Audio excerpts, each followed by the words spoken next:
is very special for all of us as citizens of the world, but most particularly because we are in Mumbai, the maximum city. I am Indrani Malkani, Managing Trustee of We Citizens Action Network. As a trust, we are associated with our partners, all the organs of the government, and we work in partnership to get citizens' engagement in a very positive note to find solutions to the problems that exist in our city. This evening, we have set out to launch a very unique but most essential campaign for our own survival, cutting across socioeconomic background or where we are from. And that is our own health and tackling the challenges of air pollution, its health hazards, and to try and find solutions to deal with it. In this venture, this campaign that we are launching, Breathe Life, is jointly with our founding partner of our portal, Eureka Forbes Limited, and our medical partner, Healthspring. More on that topic will be shared as we go along. Just to give you a quick formatting, this evening, as few of us are here, we have a parallel audience which is online. So welcome to our online audience. That's one of the things that we do. We don't want to add to the discomfort of our traffic department. So we do not want necessarily for everyone to come to the venue. So we say, interact with your government from wherever you are. So you don't necessarily have to come to the venue. The world is today a flat place. So wherever you are, as you are logged in, you are part of our launch today. We have with us the representation from the government, from the traffic. And when I say the traffic, I say this because the launch is geared greatly to the most vulnerable and the victims of air pollution, our traffic police. Indeed, all the policemen, whether they are with the traffic department or with the law and order who are on bandobast duty, etc., are very vulnerable to all the onslaught of air pollution. So more on the campaign as we go along. Today we launch it, and a few of the medical things will be shared by our panelists. But I will share that we did a contest, and for that I thought I will let you know that getting public to participate is one of the most crucial things, because when we look at a problem, the problems are not anyone's personal problem. It is a collective problem. So we set out to have a competition, or rather I should say a contest, as to what the common man feels could be the solutions for the challenges that we face in relation to air pollution. And we are very happy to say that we have 10 lucky winners who will be winning a prize, and that's an air purifier. So AeroGuard air purifier, but more on that a little later. We will also be having, after the launch, 2 activities. One would be, of course, to get all our traffic policemen tested for the pulmonary function test, called commonly the PFT. We already have launched it. Quite a few of our traffic constables were here. They've got themselves tested, and over the days, each and every one of them will. And more on that will be spoken to by our doctor panelist, Dr. Sujeet Rajan, subsequently. Post our launch, ground activities will also be carried out, and I can assure you it will not be us oldies perhaps, but by the young brigade. We have 2 young interns from Wilson College who is going to lead the campaign on ground, which will be of painting competition, photography, debate, essay competition, elocution, sloganeering, haiku, quite a few.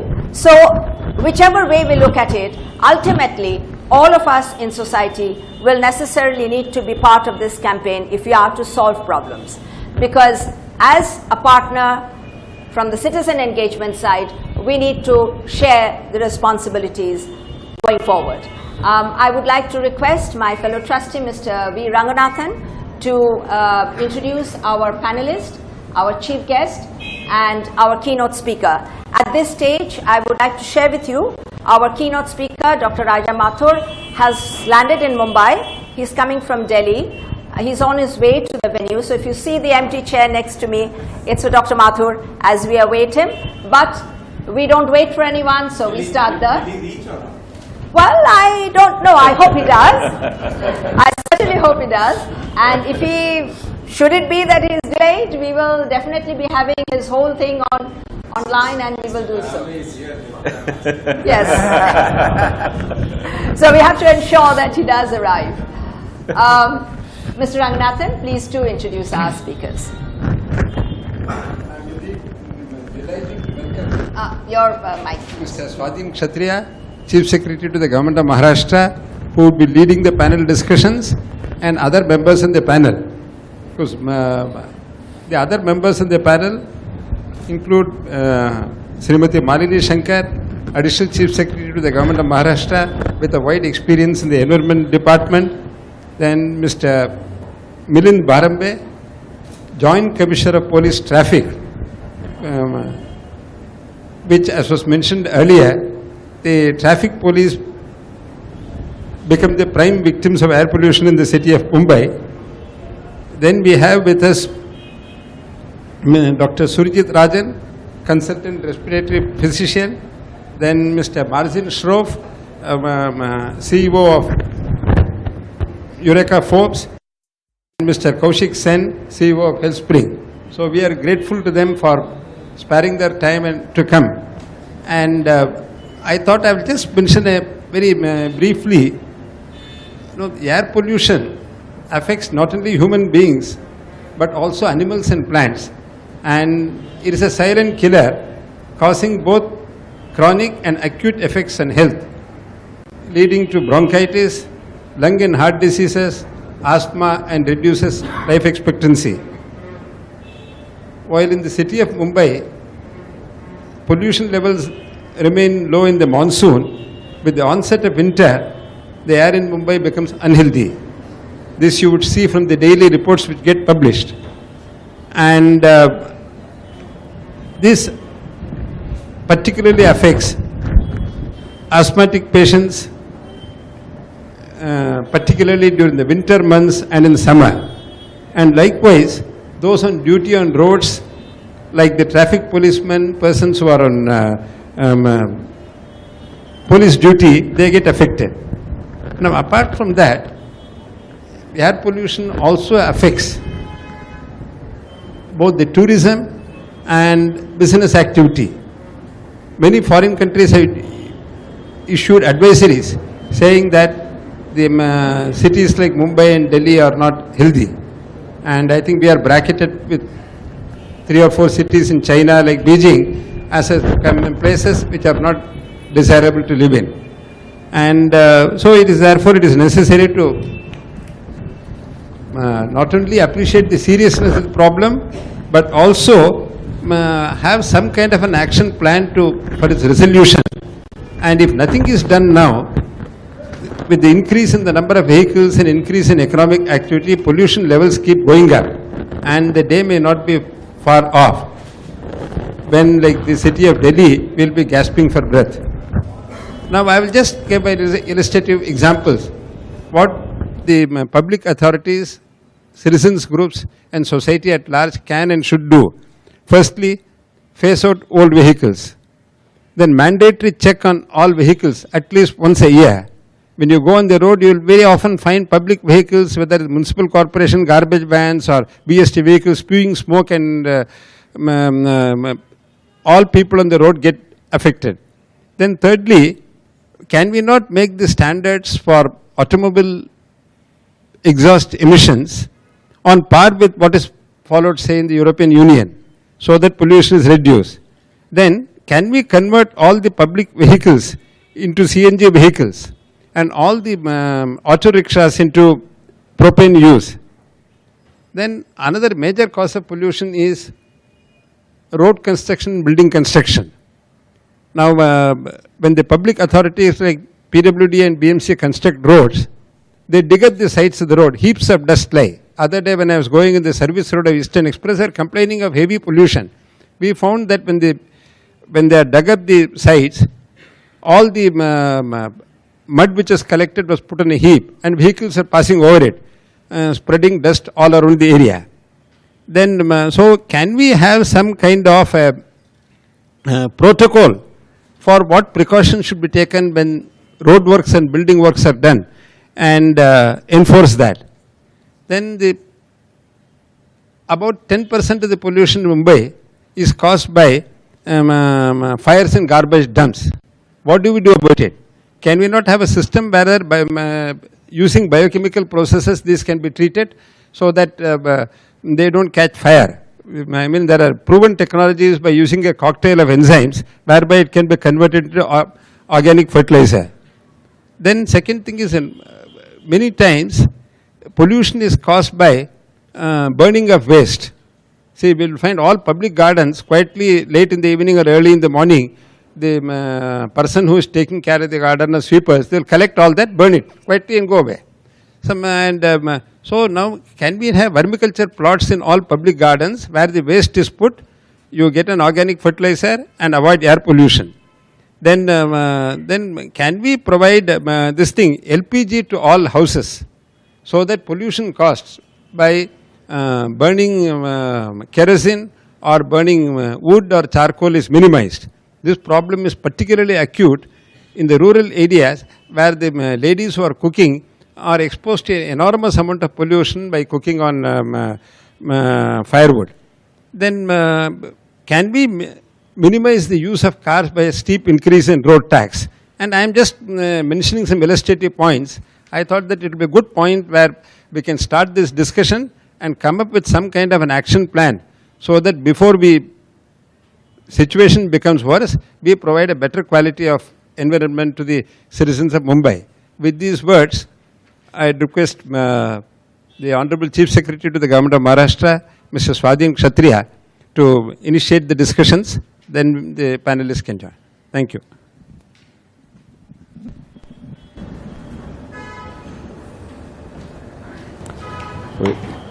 Thank you, Mr. V. Ranganathan.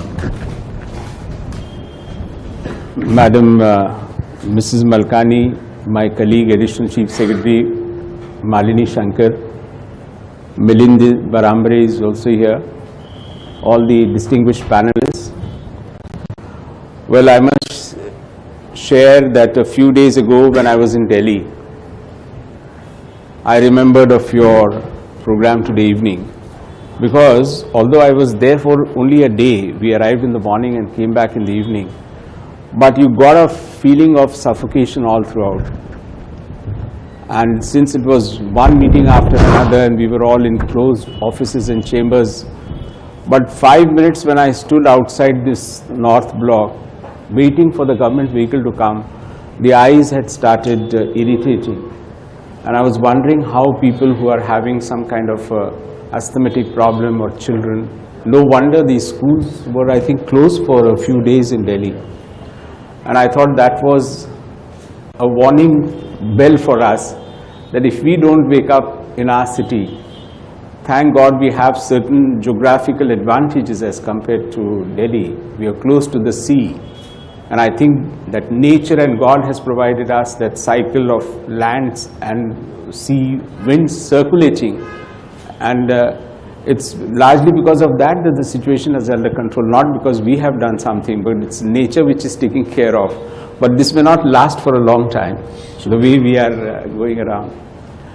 So I would first of all say and compliment We Citizens Action Network, nice word, that VCAN, easy to remember, and Eureka Forbes Limited, who have jointly organized this Breathe Life mission, which is to be launched today. So I compliment all of them for an excellent initiative. So that's it. Thanks a lot. Our medical partner, Healthspring. And the medical conference also. Now, Mr. Ranganathan has elaborately describe what are the various facets, aspects, what causes the air pollution. And I was going through some literature that was presented to me by my office and department, and I found that Mumbai is one of the 16 cities which have been identified in India as having a serious air pollution problem. And apart from Mumbai, in my state of Maharashtra, they have also identified Pune and I think Solapur as being, the place where I was born and where I'm living now and may die one day. So all the three cities in Maharashtra are categorized as having a serious air pollution problem. So I was asking them, what really causes the air pollution? Of course, certain things are very obvious and visible, but if you broadly categorize what is the cause for air pollution, we find that vehicular traffic is one of the major reasons. And I think the focus of discussion has to be, what do we do with this? The important point to remember, all of us, is that it was rightly mentioned that with citizens and public participation, we will be able to control this situation. It's not something we can say that there is no solution. It is avoidable, it is correctable, we can improve. That's the first point I would like to make. The second reason for pollution, according to the information that is available with the government, is the road dust. Now, I don't know whether this is an important factor all over the world, but certainly in our country, in our cities, the dust particles and the road dust, as it is described, is said to be one of the another important reasons. And I think that can also be controlled. Just as vehicular pollution can be controlled with a series of actions and multiple strategies, including the one which Mr. Ranganathan just mentioned. Why can't we make people shift towards a better public transport? And why can't we have some other measures which will reduce the vehicular congestion? Similarly, I think the road dust, which is causing a serious challenge, can also be looked into. Building construction material, I am told, is one of the important reasons why we are having a pollution. There also I am told that if you have a dust separation measures which are taken, you can minimize. I don't say that you can completely do away with it, but you can minimize. And of course, the industrial, I would say, pollution is also one of the main reasons. Now, the fact that we have to keep in mind is that we are discussing in the context of Mumbai, and therefore we are discussing in the context of Maharashtra state, which is one of the most progressive, but at the same time, one of the fastest industrializing and urbanizing state. We have almost 50% of the population already in the urban areas. And the migration and the trend of population shifting from rural areas to urban areas is continuing and is expected to continue at a much faster rates in the years to come. So the predictions are that maybe after one or two more decimal or decades, when we have the census, we'll find that this percentage of 50% population is likely to reach 60 and 70% in the urban areas. Now, the density of population, the urbanization are throwing up several challenges, which includes one of them is going to be air pollution and the noise. Sorry, just a minute. Hello.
my apologies, because there are a lot of issues going on simultaneously. So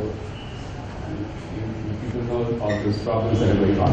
So I was saying that even industrial pollution is an important factor contributing towards air pollution.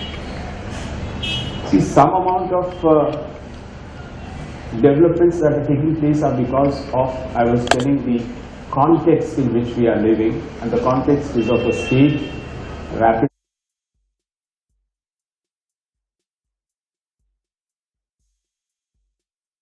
The point I want to raise in this debate is that for a very long time we refused to accept the reality that urbanization is going to be inevitable. And we kept on saying, you know, that probably this is not good, people should stay back wherever they are. And that is the reason why we have series of problems which could have been avoided. Had there been better planning, had there been better acceptance of the realities. But be as it may, at the moment we have to accept the situation as it exists today and try to find a solution. And I would expect all the panelists and experts, I am not an expert in this matter. I have not had an opportunity like Malini, my colleague, has had to head the environment department. The government never thought me fit to, to head the environment department. So she would be really in a position to tell you a lot of technical things. Also, what measures government is taking, what is our action plan which we have started, what is the roadmap for the future. And she would enlighten us, she would tell us. I would join in as and when possible. And in case there is a certain more urgent matter, I may have to take a call or two or even leave for this thing. So with these opening words, I would welcome all of you. Government will look forward to the suggestions, and we would make a note of it for the action plan and for the roadmap that the government is preparing. Thank you. Thank you, Mr. Kshatriya. I think as we take the panel forward, your words of encouragement that as we launch this campaign, we look to you as the government side representative as to how we can support and what is it that we can do to take this initiative further and be of support to the government. Madam Shankar, would you like to share the whole perspective and take it forward? Then we can. Thank you. I think both Mr. Ranganathan and the Chief Secretary have laid the background very well. I will start with a quote that I found very, very interesting. It says, "There is so much pollution in the air that if it weren't for our lungs, there would be no place to put it." Very interesting quote by a person called Robert Orban. I also landed in Delhi on the evening of Wednesday, 2nd November, which was thought to be the worst evening in 17 years that the city had faced. It was a night when, you know, the pollution measuring equipment could not measure the ambient air quality particles in the air. It just went beyond the calibrations. They could see. Yeah, measure. Mr. Kshatriya, sorry, may I request you to keep the mic on because the online audience will not hear it. And yes, you could not see anything. The air was black. And what was interesting, I was sitting inside a vehicle and we had put the air conditioner on the internal mode so that it would not draw air from the outside. And with all these precautions, believe it or not, I could taste the flavor of burnt charcoal in the mouth when I opened to speak. It was that bad. I had to stay in Delhi for 2-3 days, and we thought it would get better. But on the second day, the Maharashtra Southern, which is the government of Maharashtra's residential facility, the soot, you could see the black particles actually got into the well-protected building. So that's something which was very scary. So in that context, the issue of air quality becomes even more important because those of us who have experienced it know what we are talking about. We are not very far away. All other cities, the 16 most polluted cities, are pretty much in the same range. So this is a disaster for human health, and we say, when we talk about human health, it's not affecting just respiratory system. In fact, there is medical research to show that it can lead to more serious problems, including type 2 diabetes, including cancer and infertility. Now that's how serious it is. What are the contributing factors? It could be anything ranging from thermal power plants, of course industrial effluents, vehicular pollution, agriculture burning, solid waste burning, which includes medical waste, municipal waste, plastic waste, generator sets, construction debris, mining, cremations and fireworks. And the quality of the air, the contributing factors differ from place to place, city to city. For example, there is research that shows that in Pune, the contributing factor actually is road dust, about 55 to 60%, and vehicular pollution contribution is only 18%. Now there are, in Mumbai it's the other way around, it's vehicular pollution. Now there is something in terms of pollution, there's something called point sources and mobile sources. So vehicle will be a mobile source and a point source will be something burning in some place. Now imagine even bakeries contribute to pollution. So if you're living near a bakery, there is a certain amount of point source pollution that we are looking at. The mobile sources, I was surprised when I was reading up literature and also from the experience of having worked in the department. The pollution doesn't stay in a certain area. It can spread as far as 5,000 kilometers.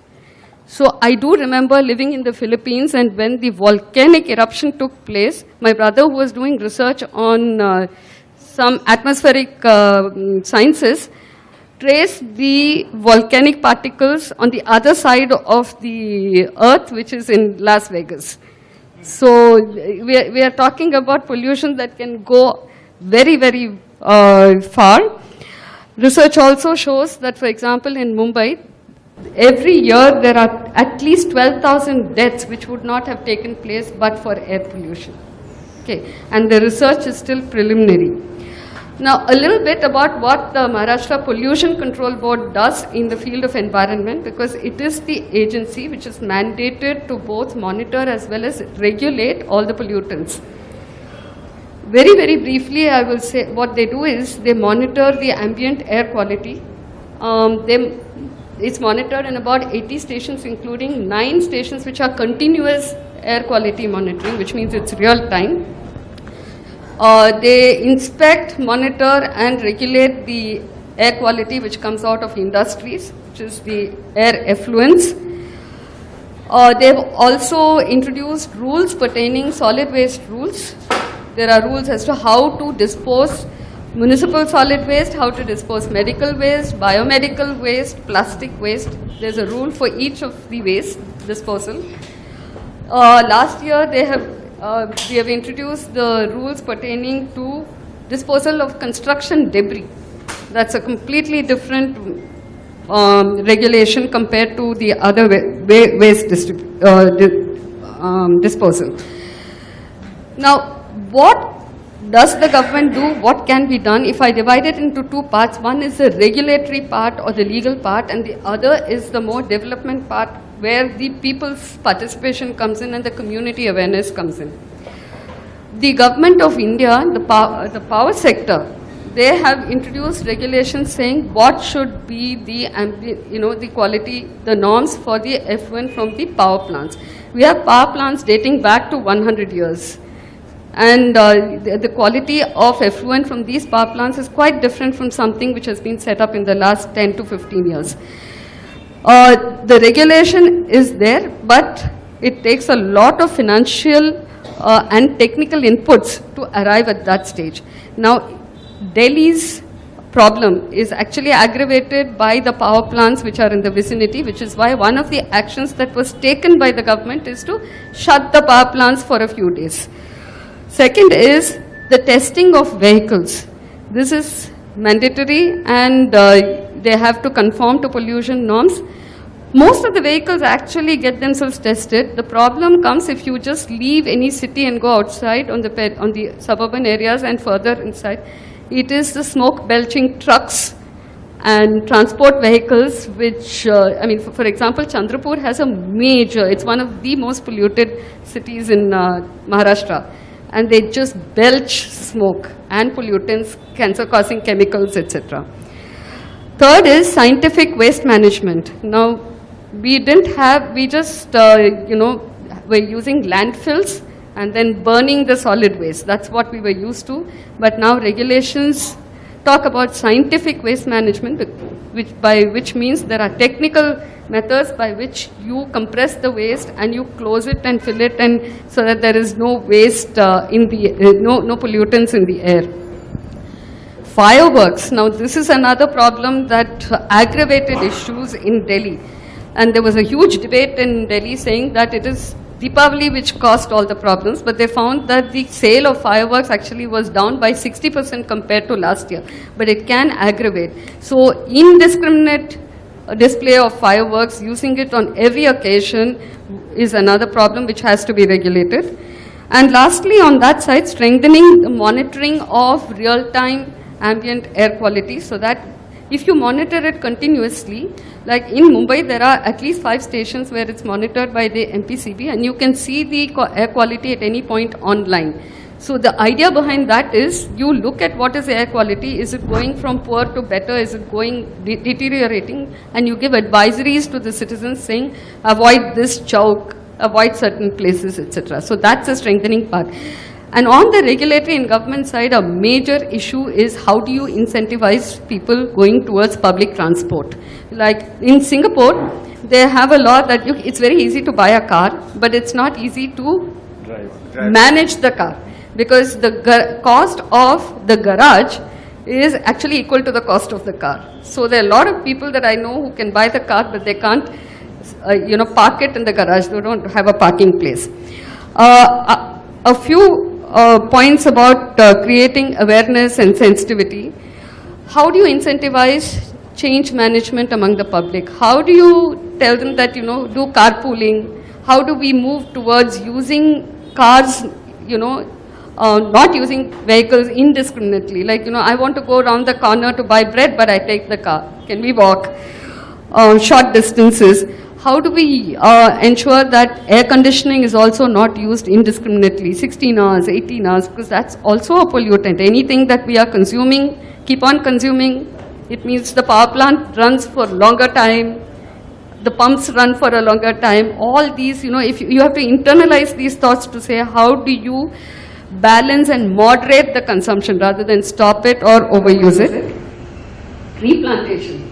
I think one of the biggest absorbers of pollution apart from our lungs is tree cover. It just absorbs a lot of pollutants. There is a concept of urban forest that's coming up in many countries, which I think we should also look at. Like Central Park in New York, I think absorbs a lot of the pollution, and we are losing that tree cover. And of course, promotion of public transport. So I will end with, again, something that is very interesting. In 1952, there was a killer fog in London, and it decimated about 20,000 lives. Difficult to even imagine.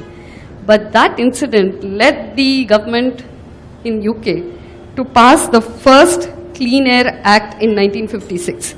The incident took place in 52.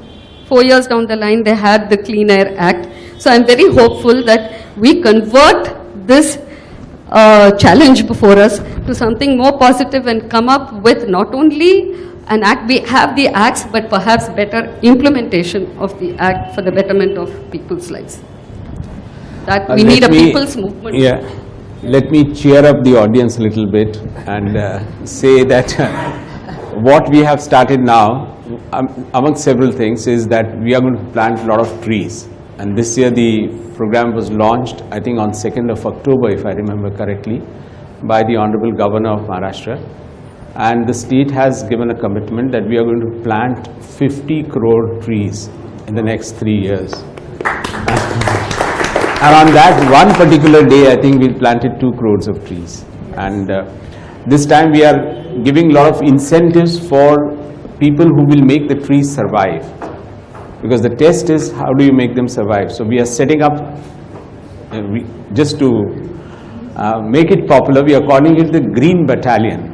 So we are going to have green battalions everywhere now. And a large number of ex-servicemen, people who retired from Army, Navy, Air Force, have come forward to the government and said, now we are ex-servicemen and we want to lead these green battalions. So government is handing over the leadership role to the ex-army men and officers who have completed their service over there. So people's participation is going to be the key. And as I said, this is one example I thought to tell you among several things that as the discussion progresses, we would like to inform the audience, those who are participating here and those who are listening to us online as to what efforts are being made. Thank you. In all of this, Mr. Kshatriya, I'd like to share that we would, as part of our commitment, sit with Mrs. Malini, Shankar and take your guidance, that normally people are pretty complacent about the issue of air pollution because we never give it a thought about the air we breathe because it's such an automatic thing.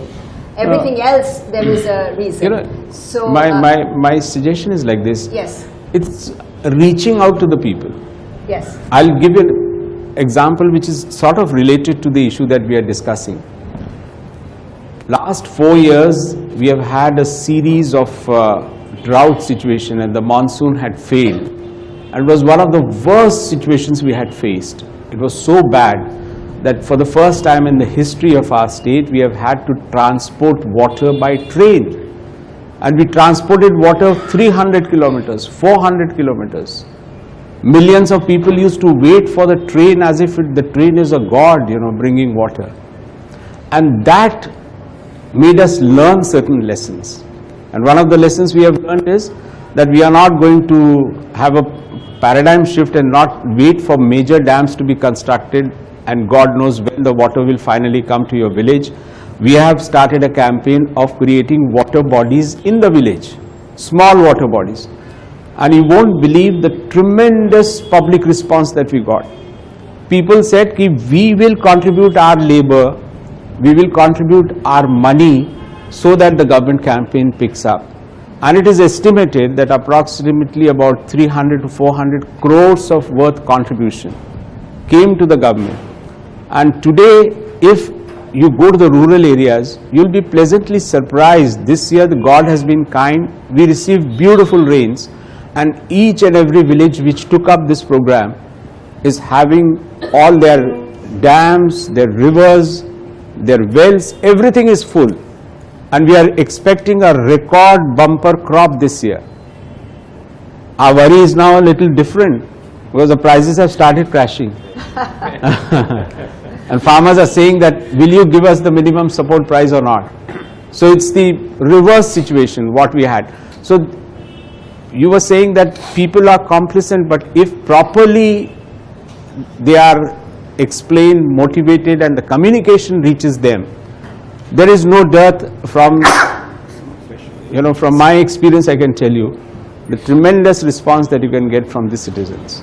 Even in Swachh Bharat that we are doing, the Prime Minister launched it a few years ago saying that why can't we clean our cities, why can't we clean our country, why can't we clean not only the economy but physically also, why can't we clean things. He started the cleaning of economy also.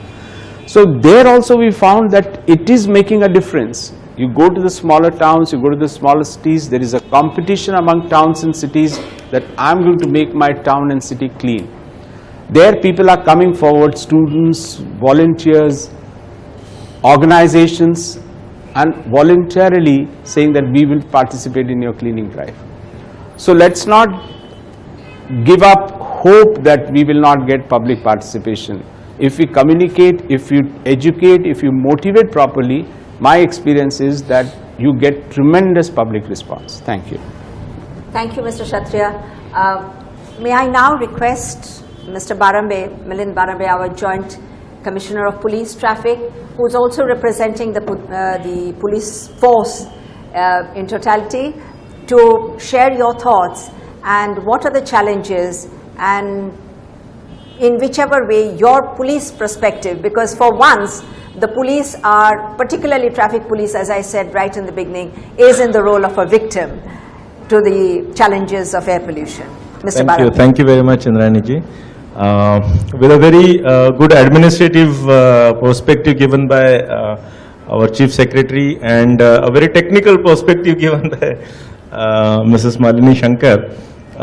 Let me introduce myself. I am Milind Bharambe, Joint CP Traffic Mumbai, heading a force of almost 3,500 traffic policemen manning the city of Mumbai. And I am also representing more of victim side of this air pollution. You know, almost 1,200 to 1,500 policemen are manning the streets of Mumbai, almost 2,000 kilometers in length, 1,200 junctions across the city, and hardly 1,200 to 1,500 people at any point of time. When I am saying I am representing the victim side, it's mainly because there are so many junctions and so many roads, so many areas which where the air quality index is very bad. Though, as Mr. Kshatriya mentioned, we are blessed with the sea on three sides of the city and the air blowing away the pollution. Despite that, there are certain areas which are of grave concern to the society, especially the traffic policemen who are standing in the thick of smog on the roads. There are so many things that the traffic police senior officials are working so that we can reduce the health hazards caused by this air pollution to our constabulary. We do keep rotating them from the heavily affected areas to lesser affected ones, giving them rotation even during the day times, so non-peak hours, peak hours. So we try to diffuse the situation as much as possible for each of the constables. Despite that, there are certain areas and the duty hours are so demanding that they have to face this pollution almost through the day.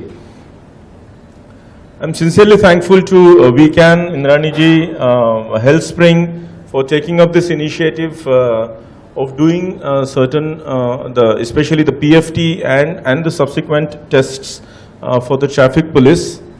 Though the Commissioner of Police Mumbai has standardized the executive health checkup of all the constables of all the 50,000 constabulary in Mumbai city. Despite that, this special test of PFT and the subsequent follow-up is a welcome step coming from the society side.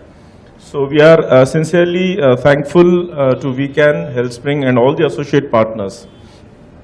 You know, Delhi is leading by a bad example to us. We are getting alert because something's being experimented in Delhi and we are getting educated, a wise person. Delhi has almost 87 lakh vehicle population. And they experimented the odd and even, and we got wiser with that experiment. So likewise, it is landlocked and the air quality index in Delhi is pathetic. So before that arrives into Mumbai, we need to take certain precautionary measures. But let me clarify, because most of the time, people do confuse traffic police with RTO. It's a misnomer actually, but it is always traffic police are many a times referred to by RTO. No, RTO is a different department. It's a transport department which actually frames the laws. So they frame the law and we execute the law. We are more on the streets enforcing the traffic law. So, but they get confused because both RTO and traffic police impose fines, you know, so they don't. Yeah, that's the false side of So it. there is a common, I would say. Yes, we do enforce law. We want people to, we want all the road users to be disciplined in traffic sense, so that all the motorists as well as the pedestrians, all the road users get benefited by this traffic discipline. Mumbai is already known to be fairly good in traffic discipline, though in the last couple of decades the traffic discipline, I must admit, is little, it is getting a point of concern. And I am very sure with the recent initiative by traffic police of the electronic challan system and the CCTV challan system, people are rethinking about violation of traffic rules, and I am very sure in an year or two we should be back on track. But regarding pollution of these vehicles, you know, it's very mandatory that after every 6 months you should undergo a PUC test. Though most of us don't undergo, I mean, our vehicles don't undergo the test, and all those who go, many a times the PUC results are also managed, and unfortunately they are managed, and that's how we take pride in beating the system. So we have actually proposed to the transport department to have these online PUC tests, so that there is no scope of cheating, because I mean, unless we strengthen, unless we build our institutions in such a way that it will be very difficult for any of us to cheat the system. I hope they are considering it very positively, and if we are through with this online PUC system, it will be really very helpful to us. As Malini ma'am said, a very robust public transport system would be probably the only solution to any good city. And we are in that transition phase wherein kilometers of metros are undergoing construction, though we have to face the fall side of that for the next 3 years. But after 3 years, we can surely have Achhe Din. Especially because you know, the carpooling system and the public transport system would help us reduce the number of vehicles. Almost 500 vehicles are getting registered on the streets every day in Mumbai alone. Plus Thane, Navi Mumbai, another 500, 450 to 500. And most of those vehicles also ply into Mumbai during the day. So that's a huge number considering the increase in road capacity, which is hardly any increase in the road capacity. And we are to just take or absorb all this. You know now, why is Dr. Mathur getting delayed? Please explain. Please do share. Yeah, let me share with every one of you. There is a huge event at the race course where 25,000. But Dr. Mathur has just arrived. Oh, great. It just shows the efficiency of our traffic department. Welcome, Dr. Mathur. We were just speaking about you as to why you are getting delayed. Let me see if I can come this way. Yes, please do. Yes, sir. Welcome. Pleasure. Nice. How are you, sir? I'm fine. Welcome. How are you, sir? Such a pleasure to see you again.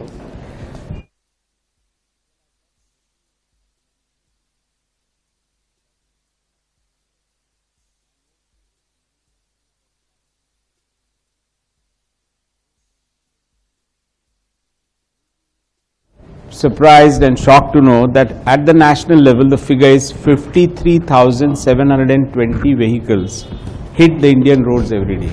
So that's the kind of now there was a passing reference to, because I must tell you, you know, that there are solutions available. So about a road length, about 175 kilometers of metro and monorail network is being laid in the city.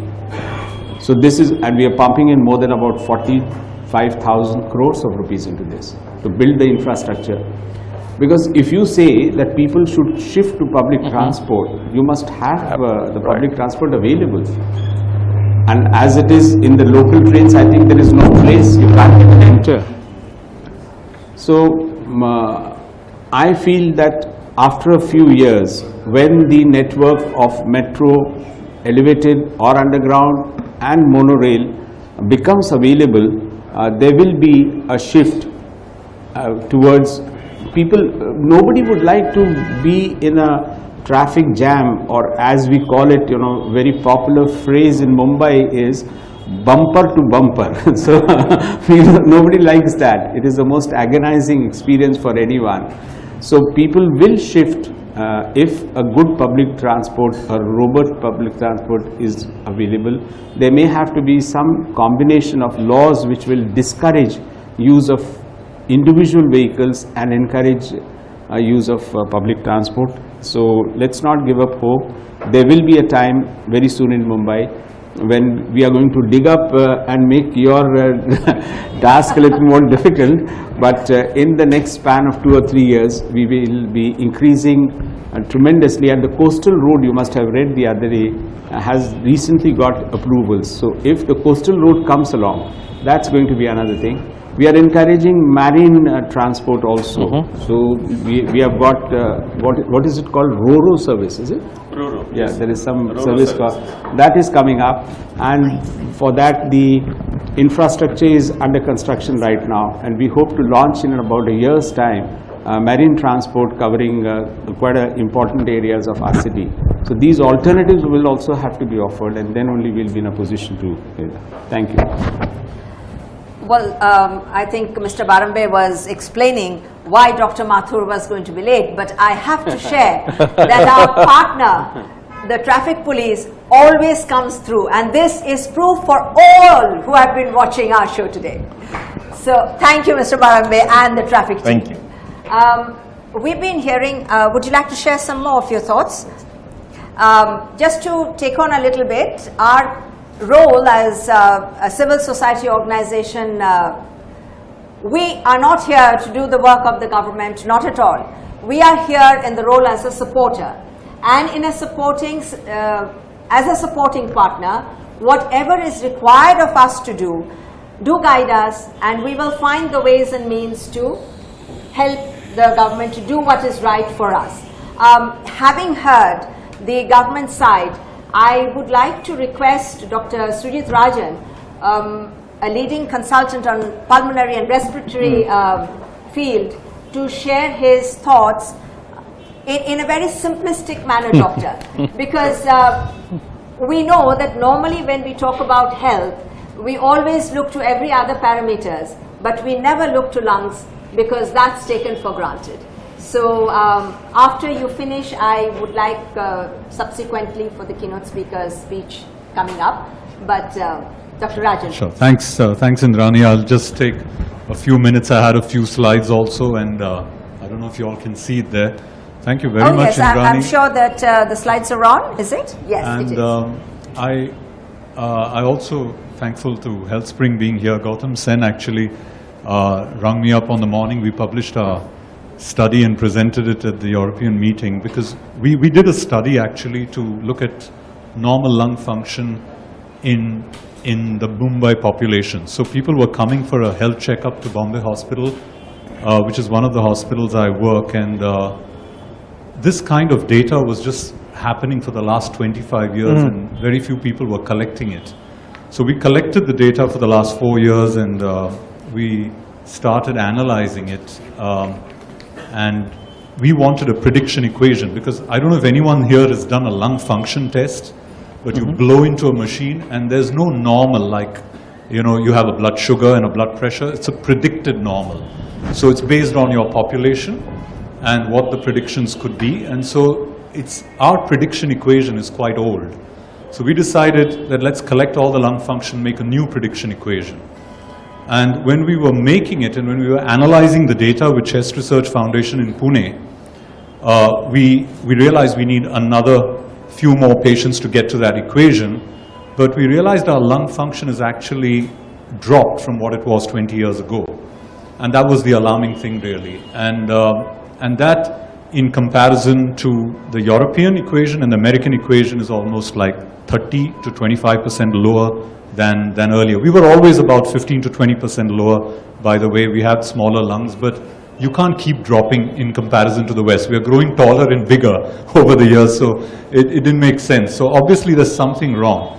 And so if I had to just put up that first slide, and we eat about 1 or 2 kilos of food every day, and we drink approximately 3 to 4 liters of water, beverages and alcohol every day, some of us maybe. But because we have to pay for our healthy food and clean water, we value it. And as someone was saying, we value the water so much. Mr. Bharambe was saying how it was transported in those days and the food. But if I go to the next slide, we breathe about 10,000 liters of air in and out of our lungs every day. 10,000 liters. But sadly, that comes free. Okay, and so we just have no value for it, unlike food and water. We just take that air for granted, and I think that's what VCAN, I think, sort of is stimulating us to understand and be individually responsible. I mean, we can't expect somebody else to be responsible all the time. I think we need to be individually responsible. Just a few slides. Living along a busy road itself carries about the same risk as passively smoking 10 cigarettes a day. And short-term exposures increase coughing, wheezing, breathlessness, the number of hospital visits, and death. Next slide.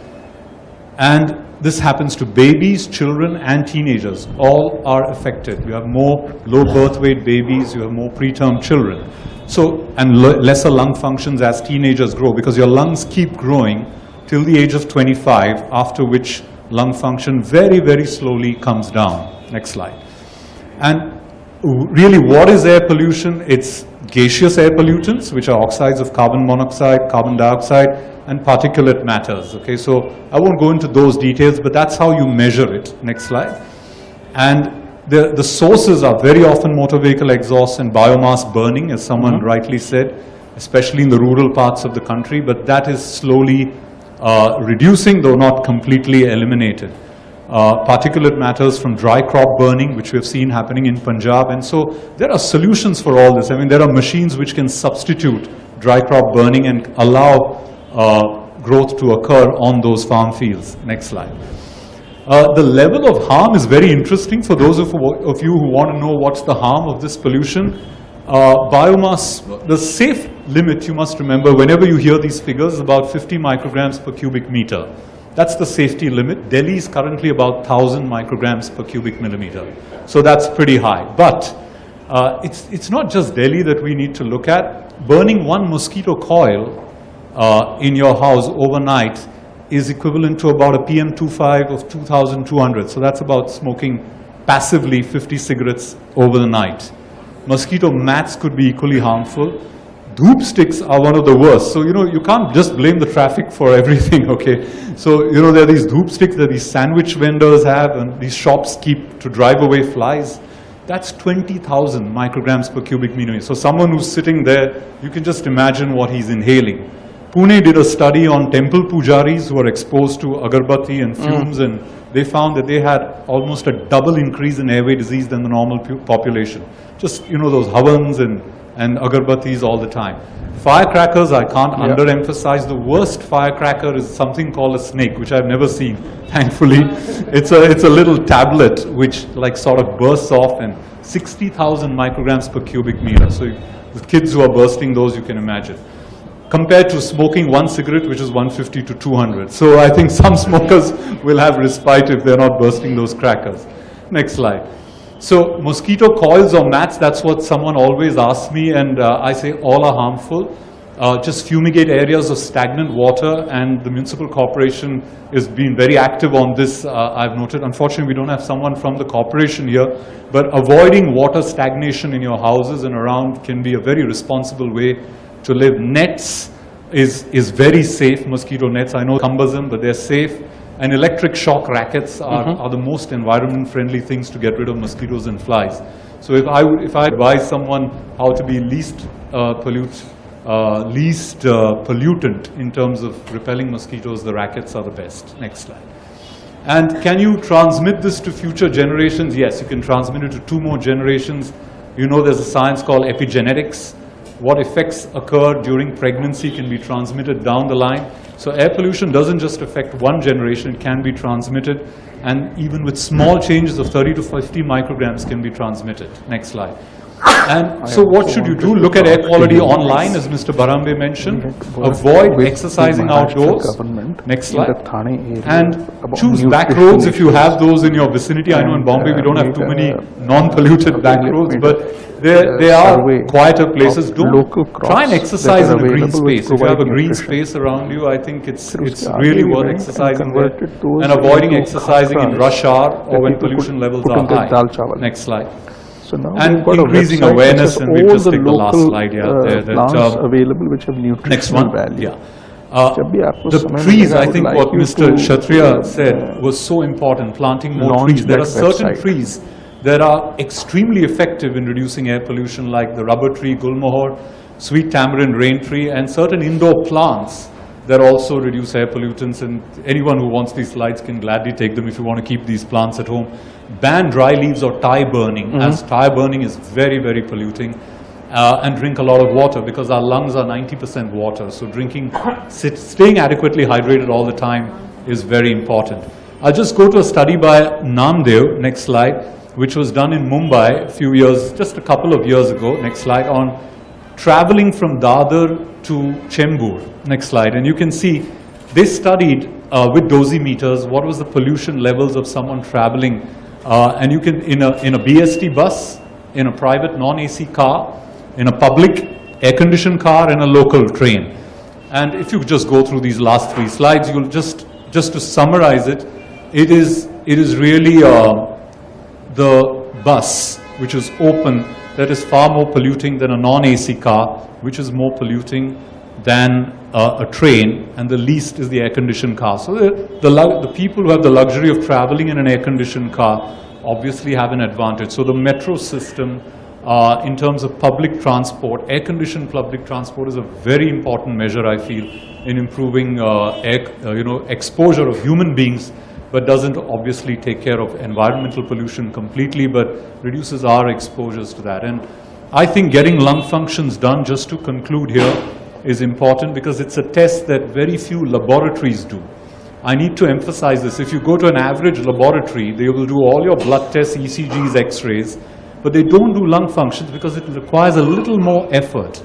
And that effort is important, because if you get a lab that has devoted that time to do a lung function test, you'll know where you stand in terms of your lung function there. And even primary care physicians, or GPs, are a dying breed in our city and across the country. All my colleagues and juniors who have passed out from medical college want to be specialists. So with a dying breed of general practitioners, I think Healthspring is really welcome in that sense. It's a primary care group, 25 clinics across Bombay, and I think those are the type of clinics you need, where a general practitioner can evaluate you and decide whether you really need to go to a specialist or not, or you can be managed at primary care. These are just some of the thoughts I had. Thank you very much. Dr. Rajan, thank you very much. What we are going to do is we will put up the slide on our portal along with your presentation, so that it will remain. A quick words from our joint partner and founding partner, Eureka Forbes Limited, a corporate, and then the health to conclude before our keynote speaker takes on. Few words from you, Marzin. Thank you very much. Mr. Marzin Shroff, CEO, Eureka Forbes, and Senior Vice President Marketing. Thank you very much. Normally you begin a session like this by saying it's my pleasure to be here. Unfortunately, the topic that we're talking about is far from pleasurable. That's true. We've heard so many statistics here, but out of 20 of the top polluted cities in the world, 13 are in India. Many years ago, China used to be the maximum contributor. Today, they have only 3 cities which are in the top 20 list. We lose in India, according to the World Bank, we lose something like 14 lakh people die every year. 14 lakh people die every year because of air pollution related illnesses. They also estimate, the World Bank estimates in that same study, that 3% of the GDP of this country, 3% of the GDP of this country is going towards, towards rectifying illnesses caused by air pollution. I mean, it's crazy when you look at the figure. Mumbai, in terms of PM 2.5, the study that you did is the 5th worst megacity in the world, says the World Health Organization. The 5th worst. So really, the extent of this has been crazy. It's not a small thing. And the good doctor said that you begin your life with breathing, and we take breathing for granted. But breathing is life. You begin your life with a breath, and you end your life with a breath. And what we breathe is so important for us. It's so critical for us, and yet it's perhaps the most ignored thing that we do. I represent Eureka Forbes. We've been a clean company. He talked about the Green Brigade.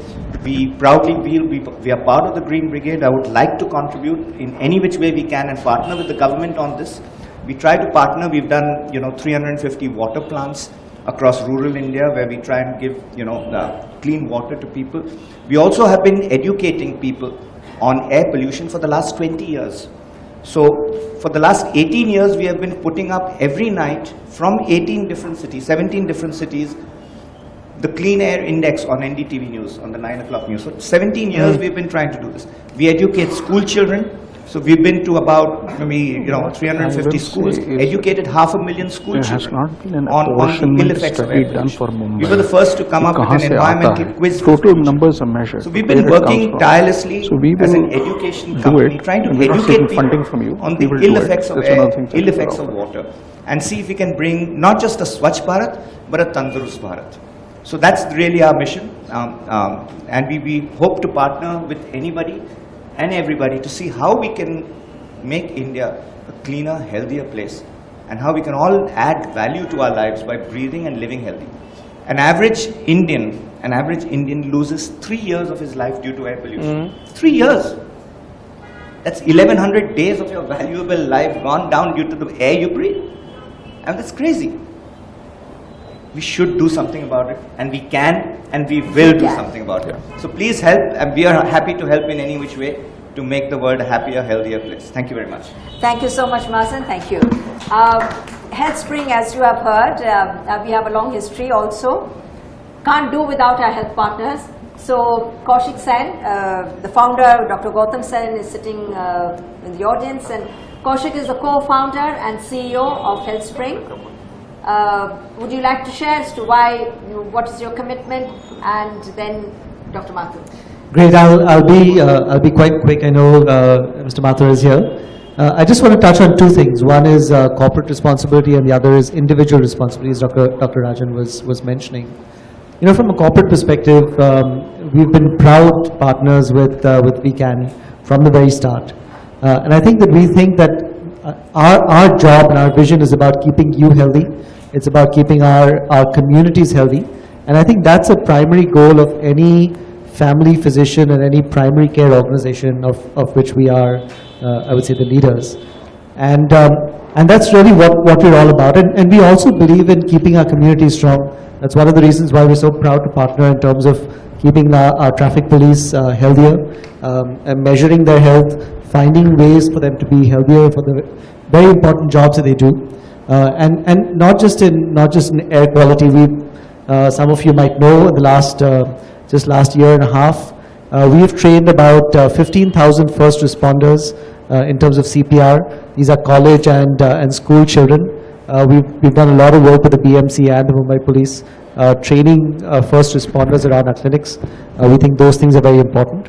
And it's very important to our core commitment to keeping people healthier.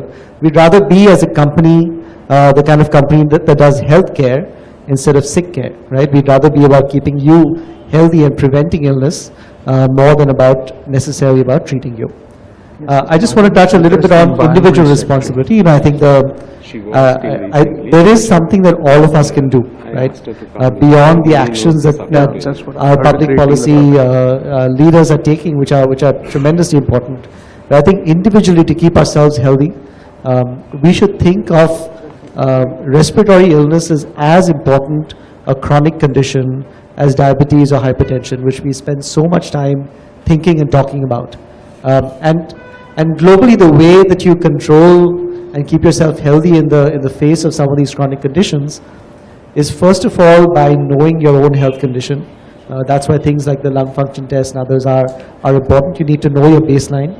You need to know if you have an issue at all. And secondly, once you know what the issues are, you need to maintain yourself and keep yourself healthy and manage your chronic condition so that it doesn't manage you. I think we believe that individual responsibility on that front is tremendously important, and we are here to help. The same way that we have chronic conditions for chronic condition programs for diabetes and hypertension, we think asthma and COPD are things which are tremendously important to manage and control as well. So a short view on those things. And Thank you very much, Kaushik. Thank you. Mr. Ranganathan. He has to leave. Yes. So because of the developments which occurred over the last few days, I think. Mr. Ranganathan, please speak. Thank you. He has to leave now. So what I would request is that he can present his concluding remarks before he leaves, so that we can carry the discussion forward and at the end of the day arrive at some kind of an action program. Thank you, sir. And I must seek your apology and indulgence because I'll have to go back for some urgent matters. What I can say is that my colleague Malini will be here, and she will certainly give you a little more details of what is the action plan. After all, I think as we are not experts, but as government side, what we would present to you and to the audience, and Dr. Mathur has come here now, as to what is the action plan that the government has drawn up. What's the roadmap? I mean, it's quite a detailed one. So I would request her to present the highlights, and we will incorporate the suggestions being given by the distinguished panelists, Dr. Mathur, and all the people who are going to interact. And certainly we will incorporate them in an appropriate manner in the roadmap of the government. And government will take up this issue with all seriousness.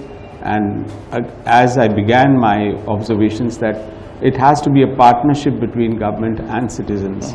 We will succeed if there is a partnership, and we will not succeed if there is no partnership. Thank you so much. Thank you. Mr. Kshatriya, before you leave, we have the pleasant task of asking Mr. Ranganathan on behalf of the Citizen Action Network and all the partners, Eureka Forbes, to present a small memento to Mr. Kshatriya. We're really grateful to you in the midst of all this crisis. Yeah. I think this is a good boost to the program. Right. Dr.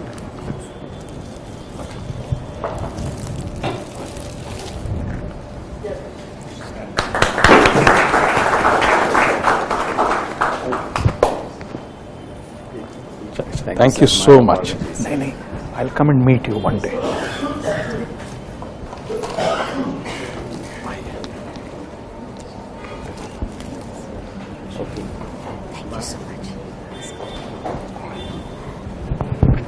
There is always continuity. The state has to be governed. So as Mr. Kshatriya takes his leave due to certain unexpected work, Dr. Mathur takes over.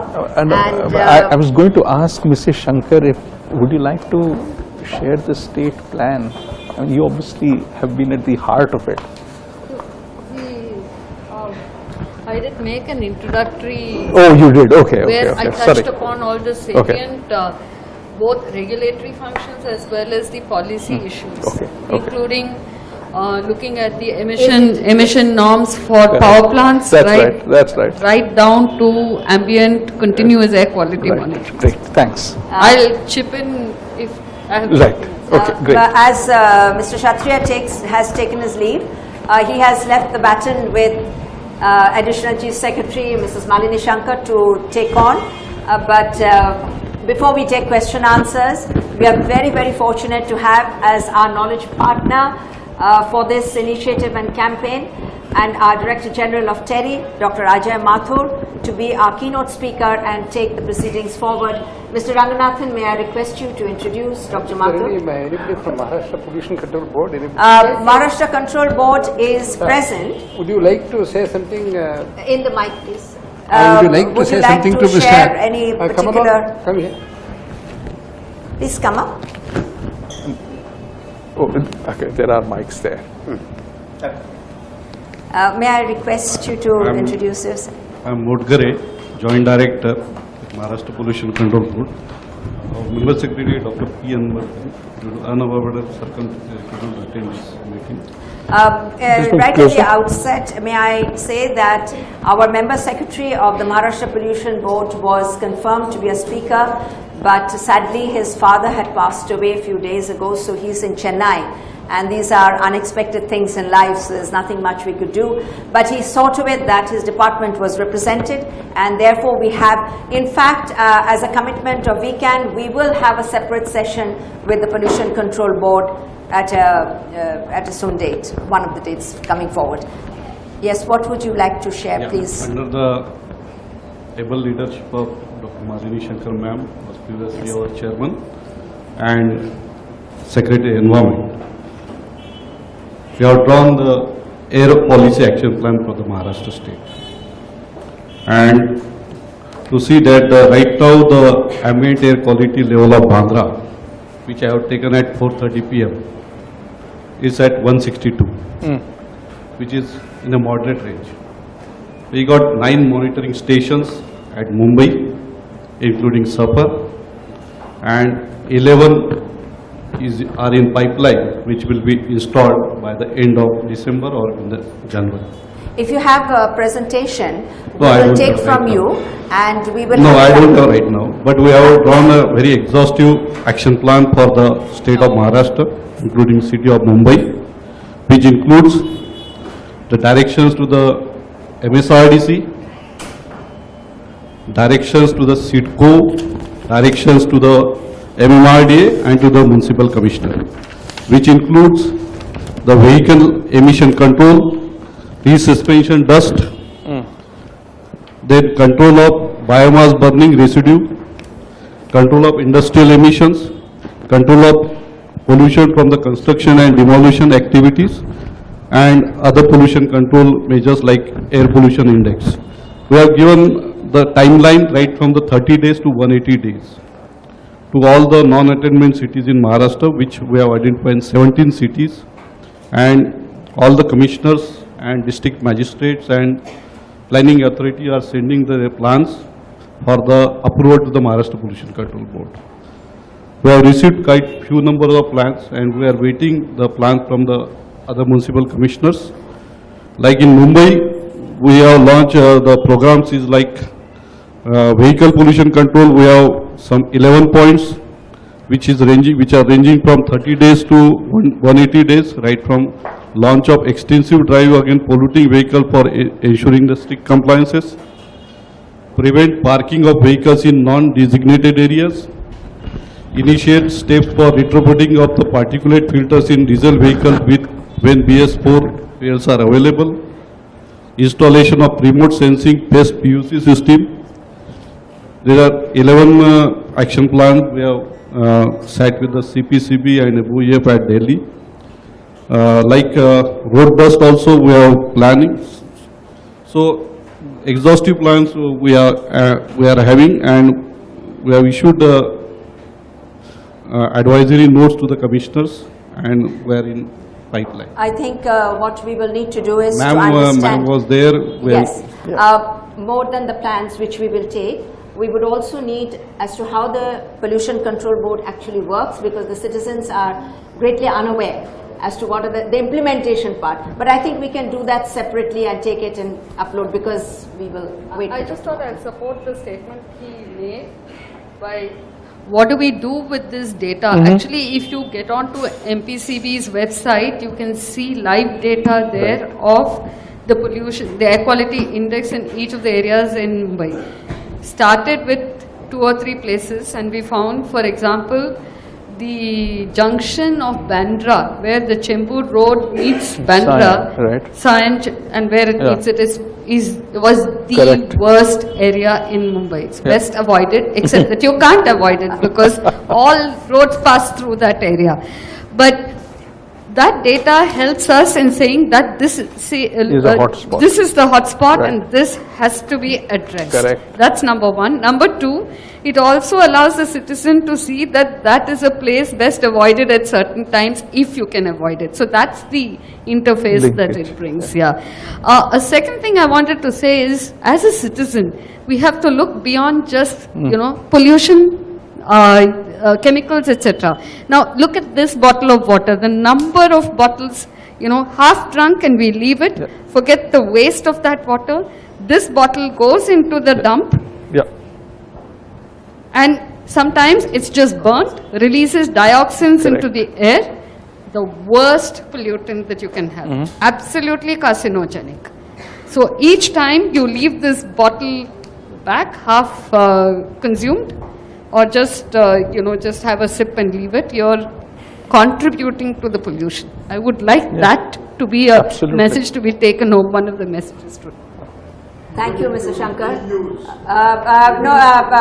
No questions now, please. Just a minute. I would like, Mr. Munshi, I would request, because you know full well that we cannot have any talk without the mic. Otherwise, it is not fair to our online audience. I would like Mr. Ranganathan to introduce our keynote speaker. Municipal corporation? No. Our municipal corporation sadly has not been able to attend. However, we will take up whatever recommendations come through with our municipality, with whom we work very closely. Please, if you would introduce Dr. Mathur. I am indeed delighted to introduce Dr. Ajay Mathur, Director General of the Energy and Research Institute and a member of the Prime Minister's Council on Climate Change. He was Director General of the Bureau of Energy Efficiency in the Government of India from 2005 to 2016 and is responsible for bringing energy efficiency to homes, offices, factories, etc. And he has been earlier also associated with TERI and climate change team of the World Bank in Washington, D.C. And he was also president of Suzlon Energy Limited. And he has been a very key Indian climate change negotiator, and he was the Indian spokesman at the 2015 climate negotiations in Paris. Without taking too much of our time, we welcome him and request him to deliver the keynote address. Thank you. Well, thank you very much, Mr. Ranganathan. It's such a pleasure to be here on a dais and in the room with so many eminent people. I have met some of you, I have heard of most of you, and I can't tell you what a delight and what an honor this is. Sir, I'm coming from Delhi today. As was mentioned, I'm probably carrying more dust in my lungs than all of you together. Yesterday, there was a meeting in the Central Electricity Regulatory Commission. And one of the people there, somebody from the German agency GIZ, carries a portable meter with him, which he put there. When we went into the room, the level of particulates in the room was about 450 micrograms per cubic meter. I think you said 50 is where you would like it to be. So that's where we started. By the time we ended, an hour and a half later, surprisingly, it had come down to 320. So we were quite happy till we realized that the reduction has occurred because of what we filtered. So I don't want people to become the living filters of our air. And for any of these things, there is a certain amount which is removed by nature. The reason why the Delhi episode occurred was it was a perfect storm. Several things came together. There was an inversion. Wind speeds were very near zero. And when the wind speeds picked up, all of that pollution has gone away. So today, there's hardly any pollution. At the same time, Diwali had occurred. There was a dust due to a lot of crackers in the air. The biomass burning in the fields in Punjab and Haryana was occurring. The air was from north to south, so all the pollutants from the Panipat thermal power station were also coming, plus whatever was being produced in Delhi. So it was like an oven. We were kind of, it just kept on building up. Bombay is much luckier in as much as you have land-sea breezes. And summers are better when the breezes from the east to the west. But winters is a time that you have to actually worry about a little bit more. Till now, by far and large, the regular land-sea breezes have kept Mumbai fairly safe. But as with all natural processes, there are limits. Therefore, we come to the second point. How do we ensure that the pollutants that come up, that increase the pollution in the air, how can we reduce them? After all, they come because of what we do. So, when I was coming here, I started looking at, first of all, what are the levels of pollution in Mumbai? And I want to compliment the Maharashtra Pollution Control Board on this excellent website where they have all the data. We have been very proud to work with the Pollution Control Board in consolidating the data and providing it. So I think last 5 years data is on your website. My colleague, Dr. Anjali Parasnis, who is here, manages that work out of our Navi Mumbai office. But what surprised me was there's relatively little knowledge of where this comes from. There was a study carried out by TERI some years ago, the National Environmental Engineering Research Institute, on where this comes from. But after that, there hasn't been anything much more. Now, that data was very interesting. It seems that the largest amount comes from construction and demolition. And a second large portion comes from what are called as secondary particulates. What are secondary particulates? Well, it so happens, for example, when you paint your house, there are a lot of volatiles which get up, and these volatiles then condense and become particulates. Gas becomes a particle, surprisingly. So for example, the dhoop that you talked about is essentially a secondary particulate.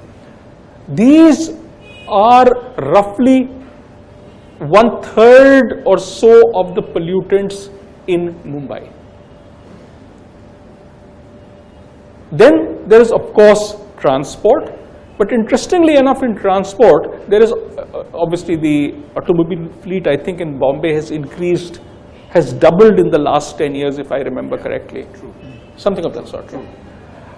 But interestingly enough, the TERI study seemed to indicate that the dust that is thrown up by the cars as they move is of the same order of magnitude as what comes out of their tailpipes. Again, you are lucky because there's a lot of cleansing that occurs because of the regular rains. But again, when you have a long period without rains, one of the things that happens is that dust settles down on the road, and as you and I drive, it is resuspended. Is there an easy answer for it? I don't know. A few days ago, we were talking to the Chief Minister of Delhi and the Minister of Environment in the Government of India, and suggested that in extreme times, now extreme times for Delhi is obviously very different from extreme times in Mumbai, but when there are extreme times that happen in Delhi, and we defined it as when the particulate goes up above 400 micrograms, which is amazingly dangerous. I'm sure that Dr. Rajan will say you're as good as dead at that time. At those points of time, start, for example, washing streets. So the fire brigade started spraying water for 2 days in order to bring down those resuspended particles. Another area which in the NERI studies seemed to be just beginning was what seemed to be a lot of diesel-based particles. And from the places where they were measured, it seems that they were coming from the marine transport. Now, again, some of the work that we did seems to indicate that adding biodiesel to the marine transport reduces emissions dramatically. So again, doing some kind of thinking on whether this really makes a difference and whether it would have an impact, I think is worth the study. At the heart of it, I believe that in addition to the data measurements that occur and the fact that these become public, I think there also needs to be a regular process of finding out where these are coming from, what in technical terms is known as source apportionment. And as a start, what we could propose is that, and I was mentioning this to the Chief Secretary, that we could help you do this. Ideally, we would like this is a process that Bombay itself should take over. But we'll be very happy to start it off. My colleagues here can provide the support so that it becomes, it will never be a fully automated process, but as automated a process as is possible. That, I think, will provide the government with the tools to understand where is it that we need to focus on. The second thing that I think is very useful, as you said, Bandra, Sion, these are places which have a huge amount of impact. So monitoring stations are important. I think you have 9 stations in Mumbai? 10. and increasing to 11. My suggestion is let's reach out to the corporate sector and ask them to maintain some monitoring stations in the areas that you think are important. I would request you to take the mic because otherwise it will Corporate not... sectors, Okay, they are another doing that. 7 will be adding. Good. That is And hopefully that data comes in as well. I think that's a marvelous Already thing. in our state, sir, already we have 170 stations, Right. continuous ambient air quality monitoring station, and that is Honorable Chief Minister on 22nd April has inaugurated our air care center, Okay. which ma'am has also seen. We can actually see the live data of any industry, Correct. 24/7. Right. And to add to your point, sir, the source opportunity study, we have already engaged NERI and IIT Mumbai. Okay. We are in advanced stage of completion of this study. Very good. Of 10 cities in Maharashtra, including Mumbai. The short-term action plan of 3 months and long-term action plan of 9 months is already in place, and we have invested nearly 600 lakhs for that study. It is in advanced stage. Great. Under Dr. Professor Viren Sethi. I think that's a marvelous step ahead because that becomes the basis of action in the future. I would also like that people who are living around monitoring stations actually become involved in making sure that they work. For example, when some of my colleagues went to a station, they found that it had hoardings on all sides. Now, there is no way, it's an automatic station, there's no way that the Pollution Control Board would know about it unless somebody calls them up. I would like to see citizen involvement provide this kind of data. The last point, but probably the most important point, is our own actions. At the end of the day, all of this pollution is caused by the electricity that we use, by the cars that we drive, by the buildings that we live in. This is where all of this comes from. And therefore, the choices that we make regarding how efficient are the appliances that we use, whether there is more and more renewables instead of, say, coal coming in, though I must say Bombay has handled that issue extremely well by moving to gas and by reducing the emissions both from the power stations in the city as well as north of the city. and at the same time looking at what is it that we, each one of us in our lives can do. But you know, what we do is dependent on the choices we have. And as the Chief Secretary mentioned, if we invest in public transport, it gives each one a choice. This city has the largest number of people moving on trains. I believe that's one of the reasons why your pollution levels, the overall pollutions that are emitted, are far less than a city like Delhi, where there is a far larger amount of road transport. I mean, there's almost no rail transport of people. This has to be maintained. The rail system is completely saturated, and new infrastructure will be needed if tomorrow's people have to move on public transport rather than on personal transport. I'll come back to the my last point is the point that you had mentioned about the water bottles. Volatile organic compounds and in general the garbage dumps are the greatest threat that most of our cities have, and you have already experienced it with the fires that occurred in the summer. The Yamuna fire in the summer. Yes. Oh, then it's even worse, because that's the time when the highest concentrations occur. We therefore, one, need to ensure that what goes into the landfill site is minimized. I don't have my bag here, but I have now started carrying my own bottle. So whenever I go somewhere, I say, okay, fill up this bottle. I think it helps, because then the total demand for plastic bottles reduces. Second, this is a society where a huge number of people make a living of scavenging our garbage for a variety of things. So the garbage that ultimately goes to the landfill is very largely those things which do not have much value. Treating this and using it for things like road fill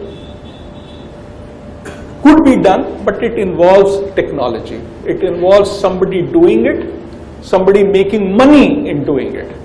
What it also means is, for example, that the Indian Roads Congress, the IRC standards for making roads will need to change. And it's not just Bombay, it's every city in the country. It's something that we are working on to get the IRC to recognize that such roads in which the largest amount of filler material is the landfill becomes acceptable.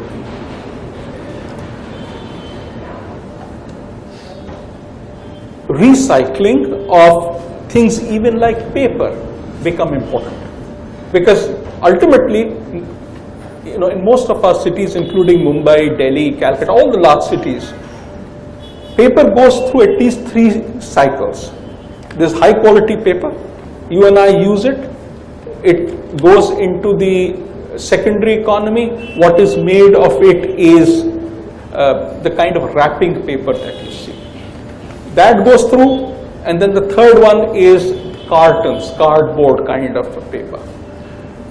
That's the good part of our economy. But the problem is that, as you see, the value added in that paper keeps going down. That does not provide adequate interest for people to invest in it. I think what we need are technologies, and again they exist, for the kind of, for this paper to come back as paper of this quality. Again, what we see is a hump, and the hump is because in the beginning the cost of collecting this paper is very high. All of this goes to the kabadiwalas. People find that when they set up a plant to reconvert it into high quality paper, they don't get enough of it. And therefore, I would suggest that the government starts, because the government itself is probably the largest producer of waste paper, and has contracts with people who say we will produce high quality paper from this. Short point, each one of us, whether at home or at office, can do a very large number of things to reduce the amount of pollution that we produce. With public investments, for example, in the metro and so on, these can reduce even further. And by our actions as public spirited citizens, through meetings of this kind, we can help in ensuring that not only today, but tomorrow's air quality becomes better than what it is. I want to thank you for inviting me, and I can't tell you again how delighted I am to be here. Thanks. Dr. Mathur, you have not minced words, and what comes through so clearly is that whereas the government has to do its part, but citizens need to become as much of a stakeholder in this whole crusade, in this whole campaign. Because end of the day, whether you're sitting in the government chair or you're outside, we are all citizens of Mumbai. So the finger points at us. So each one of us have a role to play. So we will need to do that. And I thank you very much, Dr. Mathur, for taking your, I know how busy you are. You're always traveling. For you to come to Delhi, to be with us, it is our big privilege. And I'm looking forward to having, on behalf of We Citizen Action Network and as in a citizens organization, that how we can be guided by you to many of the responsibilities that you talked about and what is very implementable. Because very often things happen because if it's not that implementable, people just let it go. So having said that, I was wondering, I know it's a bit longish thing, but then this is too important. As we said, that this is free, but it's our life. The air is free, but it's our life, which is not free. So are there any questions? Because let's see, yes, I can see quite a few hands going up. But before I come to the audience questions, I would like to share with you, Dr. Mathur, that what we use is a technology that whilst we are here in the audience, as you rightly said, we don't want the audience always to come to the venue. So we say come online and participate from wherever you are and interact with your government. So it is not just a broadcast. We get questions, as you will see from here, through SMS, we get through Twitter, and we get Skype. Or we can do a Google Hangout, but normally Skype. And of course, there is the audience. So very often, but you see, the reason why we use this way of moving ahead is that whilst we are talking about this campaign, which affects innumerable, every one of us, there can only be those few who can come here. But is it restricted to just a few? No. So wherever you are, we are all part of the same thing. So the first one I would like, the audience question, yes. I would request the audience to just be a little patient and take, because some of these questions have come quite some time. So would you like to just answer, or who is the question? Well, this is about the Borivali Park. This is, I think, much too specific. So in that case, I think Madam Malini Shankar should be able to answer that. Do I see that's the national park, right? So the question is, we are planning to have an underground road below the national park at Borivali, which will be damaging the park the worst and also damaging the environment. This is the eternal question of development versus environment. And the government is trying its best to ensure that development takes place, but with a mitigated effect on the environment. So this, the fact that Mumbai is a growing city, it's an economically vibrant city, you can't just say, no, this, we will protect the environment and we'll close down the city. So this is what the government has arrived at by saying, yes, it will cause some damage, but the fact that it's going underground means that both the tree cover as well as the wildlife will be protected. But it is a very, very eternal dilemma for every government for decades in the past, and it will remain in the future decades till we become a fully developed country. Thank you, Mr. Shankar. Let us take one audience question at this point. I think the mic is here. Yes, sir. Your question is to whom, first of all? This question is a question for probably everybody on the stage, as well as everybody present here. And my question is very different, hopefully. This is regarding the educational system across the globe, especially in our country and across the globe. If you notice carefully, our educational system teaches us everything. Environment, accountancy, biology, chemistry, everything, sociology. But does our educational system, how to live life? That's my question. If that is addressed right from the basics for our children, for our youth, the importance of sharing, the importance of the tree. I'm sorry, I have to interrupt. That's all is my question. Thank you. I have to interrupt, but such question, I understand, it's a very important question, but do give it to us, we will direct it to the right side and take it forward. I will try to answer this very briefly. As a young child, one day I walked out of home to catch a bus to go somewhere.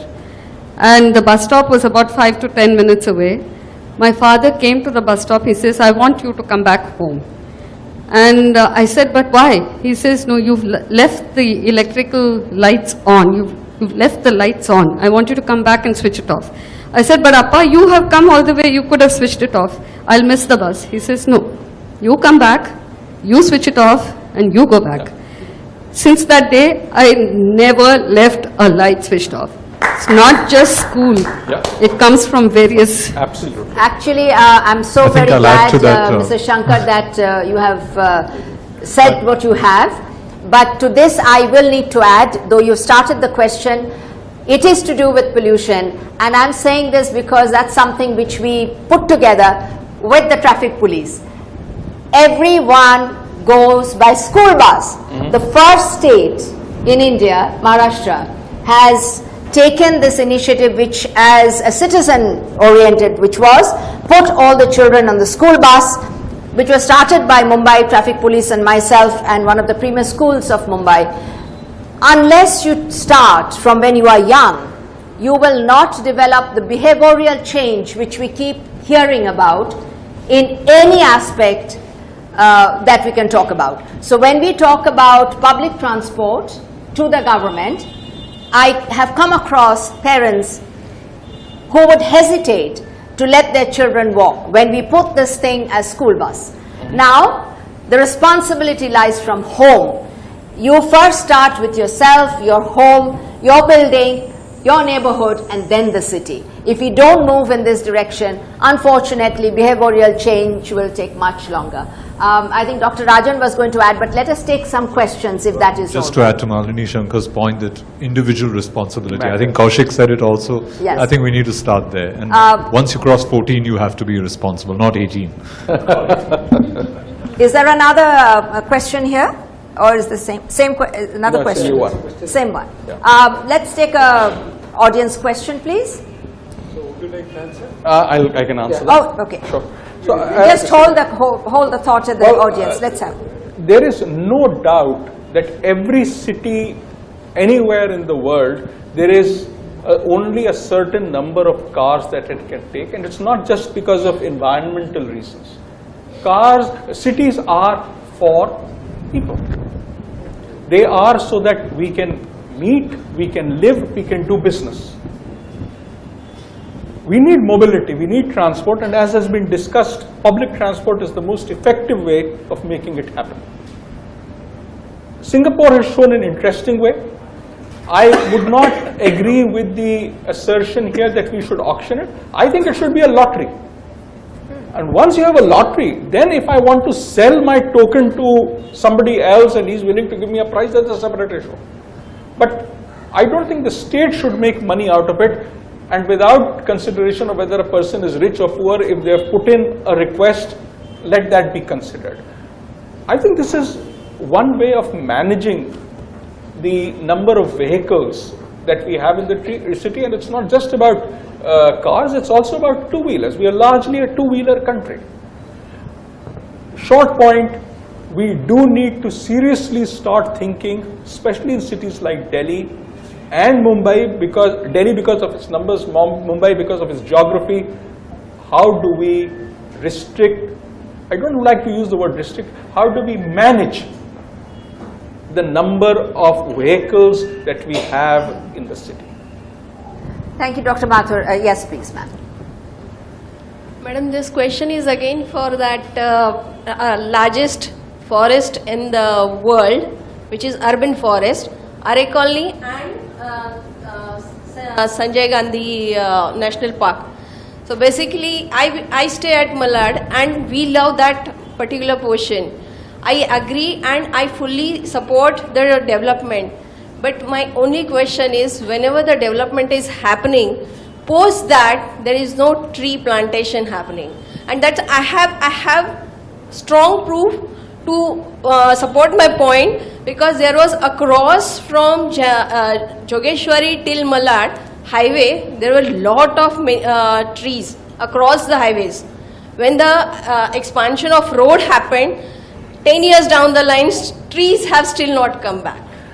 And I really feel fortunate for that, because we're staying in that area. So my only question and only request to both the departments, how do you ensure that the trees are coming back? Okay, let's... I think the Honorable Chief Secretary did mention that we started with 2 crore trees as target this year, which is going to be but in those particular areas. So we will ensure that we'll include it in the plan. I mean, one of the things, again, Malini, I mean, this is something I don't know something specifically about, but one of the challenges that we have faced is that when you make roads broader, typically there's more traffic and speeds also increase, at least in the beginning. Trees actually become safety hazard at that point of time. In fact, that's one of my running battles with the National Highway Authority of India on how far from the main carriageway should tree plantation be put. I agree. Ma'am, please do not speak unless you have the mic. But however, your point is taken. I understand that you might want to take it forward. But I think what we will do is we flag the point. What comes through is that citizens' vigilance to find that where it is and have a balanced approach to bring about that where you cannot not have development.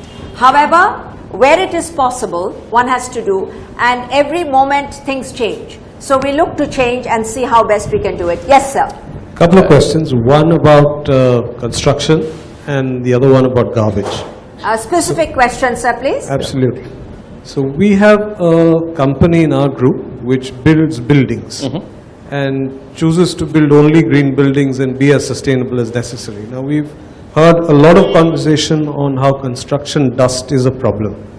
What should a construction company do to minimize construction dust? That's not something I've heard, not just here, in various conversations or in articles. So if you could say something about that. The second, one of the things we learned during the Deonar fires, thanks to all the articles that got written, is 83% of that dump need not be there. Yeah. 59% is energy and 24% is recyclable. I see. So large corporations in Bombay are actually trying to come together to do something about reducing the travel of waste to garbage dumps. It's work in progress, and we're still trying to figure out what can be done for it to have impact. If you have some inputs, great. If we can have conversations in future on this, great, because we'd like to build a program out of that. Anirban is the Chief Sustainability Officer with Mahindras. Anirban, actually the answer is the company that you spoke about, Mahindra Life Spaces. So one of the things that Mahindra Life Spaces has innovated is the kinds of screens that are put when you are doing construction or demolition. We are now saying that any construction that is done mandatorily should have those kinds of screens around it. It reduces dust by over 75%. Yes, Mr. Shankar, if you would add. Regarding reducing the transport of waste, I mentioned that the Pollution Control Board has several regulations in place. One of them are the rules regulating electronic waste. And the density of population in cities like Mumbai and Pune do make it a viable option for people to ensure that the waste is collected and sent to the authorized and empaneled receivers of that waste. Okay. Now, whenever we have this question, in fact, when we were giving environment clearances, the people would say, oh, but we are not an industry, this is a residential area. And then we've had to talk to them and say, how many flats are there in this residential complex? We are talking especially of the newer ones, which have about 200 flats, 200 homes. Now, how many of you actually throw away or don't use a mobile, or how long do you use the mobile? When you take 200 homes, 300 homes, how many people discard washing machines? How many people discard irons? So actually the industries have a method of reuse, recycling and recovering some amount of their capital from this waste. But the residential agglomerations don't do that. So which is why the Pollution Control Board has actually authorized and empaneled certain recyclers and reusers. And I think if we can get together and ensure that, for example, the electronic waste is collected periodically every quarter and transported to that place, then it doesn't go into the dump. And this is just an example. You're quite right, Mr. Shankar. On the electronic... on the construction demolition... Your mic to... India has yes. formulated Construction and Demolition Waste Rule 2016, which has come in force from 1st of January. And it is the responsibility on the developer to safeguard the waste which is generated during the demolition. And they have imposed the fine also to the corporation and to the authorities also, and the ways how to handle that waste also. That is in force right now. I think there are many threads to this particular issue which has been raised. And as we go along, I think a very important subject has been flagged. And there is lot of, as I said, diverse things. But the issue of garbage, which is a never-ending one and keeps on happening, there are a whole lot of things that citizens need to do. But then there are a whole lot of things that has to merge where the municipality is concerned. As far as e-waste is concerned, there has been a talk, and something which we have mooted is that every of the 24 ward offices should ideally have a collection center, and that we can promote as all citizens, particularly in Mumbai, where we have the citizen group like the ALM, the Advanced Locality Management, and see to it that the electronic waste generated everywhere goes to one center. Because if you have one place, designated place, then the likelihood of it not landing here and there is more. So therefore that is something which we would like to take up. There is a question which has come up which talks about if there is a disaster management plan in place for smog in metro cities, artificial rain, etc. And this is very interesting, because whereas Mrs. Malini Shankar is sitting here as Additional Chief Secretary formally with Environment, but she holds today the post of Relief and Rehabilitation and Disaster Management is squarely on her lap. I see. So this is very pertinent, and if you would like to share your thoughts on that. It's a very, very valid question. Disaster so far that the government has been dealing with is actually things like floods, cyclones, landslides, lightning, yes. Mostly what is mostly natural disasters, and in the last couple of years we've been overwhelmed by drought as the major disaster. But this is a new one in the making, so we will add it to the list. Thank you. And we will see this. But what we deal with is natural disasters. This gets, it's a man-made. most natural disasters are man-made, but the degree of contribution of mankind differs from disaster to disaster. Well, but I think there is no option but to consider it in the times to come. But this question has been raised by Mrs. Gulati, and I thank Mrs. Gulati for having flagged this issue, and we can take it up subsequently. There's an audience question. I know there are many questions which have come in, and that's to do with traffic, right? Mumbai traffic. Your question, ma'am, you've been raising your hand for some time. Dr. Rajan mentioned that there is quite huge difference between the vehicles. Your mic, please, a little closer. Is it on? As Dr. Rajan mentioned. Just a minute. Just wait a moment, ma'am. Let us take this question while they change the mic, I think, because if the mic sound doesn't come. Mr. Bharambe would like to, in any way. Give the answer. You can read the question. Yeah. Do you think electrical vehicle can reduce air pollution? It surely can. And there is a huge effort at the central government where the central transport roads and transport minister, Mr. Nitin Gadkari, he has a huge plan of rolling out electrical vehicles across the country. You can see in the next 3 years till 2019, at least 20 to 25% vehicles are to be converted or rather infused as electrical vehicles in the country. And with the electrical vehicles coming in, especially in the urban areas, that will be a great boon for reducing the air pollution. Thank you. After you, if the mic would come this side, please. Yes, as Dr. Rajan mentioned that there's a huge difference between the vehicles being registered and the space for running those vehicles is quite small and it's not proportionate. So can't we have water transportation since our proximity to the sea?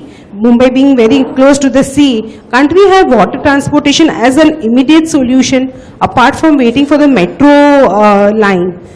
I mean, has it been thought over? I think Yes, on the what?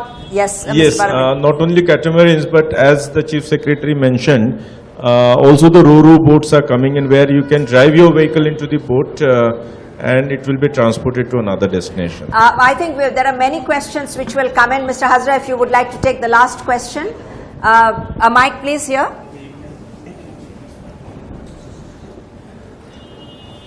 Firstly, compliments to VCAN and their partners, Eureka, Forbes and Healthspring for this very, very commendable initiative to address this very vital issue of air pollution which is adversely affecting the whole planet.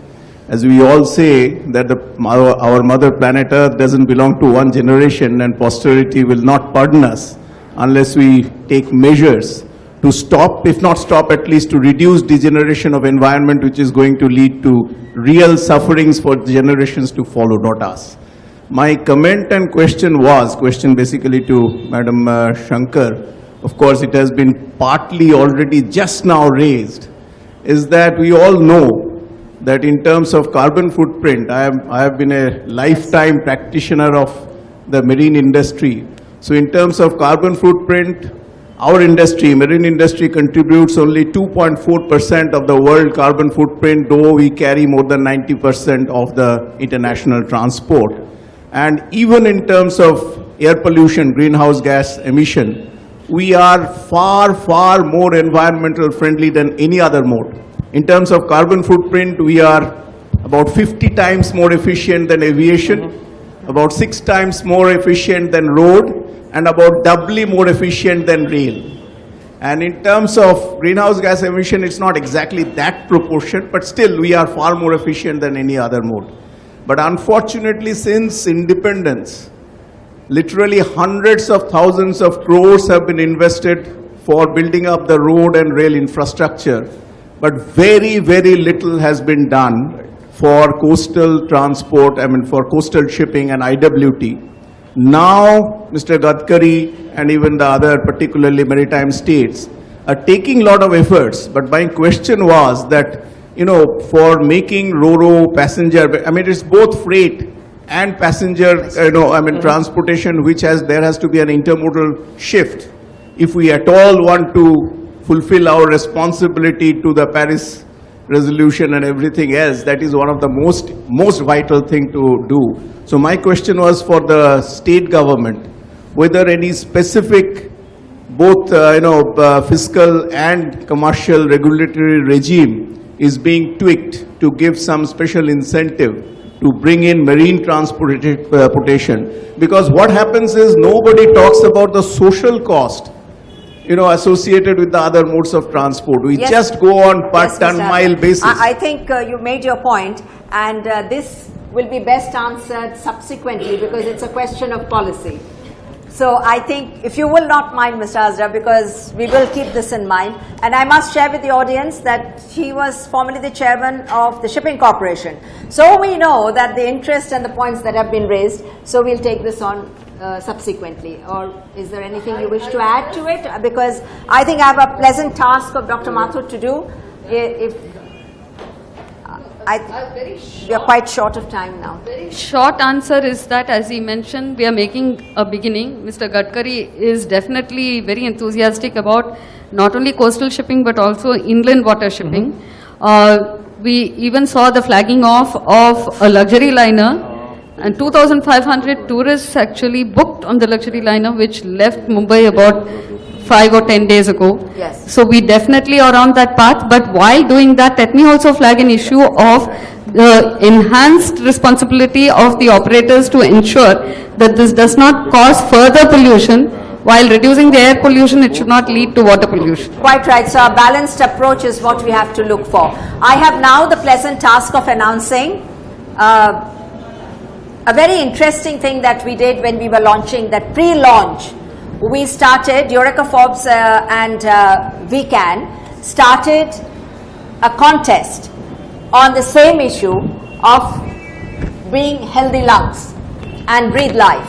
So we asked the common people that according to yourselves, what do you think are the solutions? So they are not complicated solutions, but what we can do.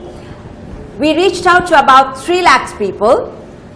We had over 12,000 interactions, and this was, mind you, in the last week, if I'm not mistaken, even less, I think.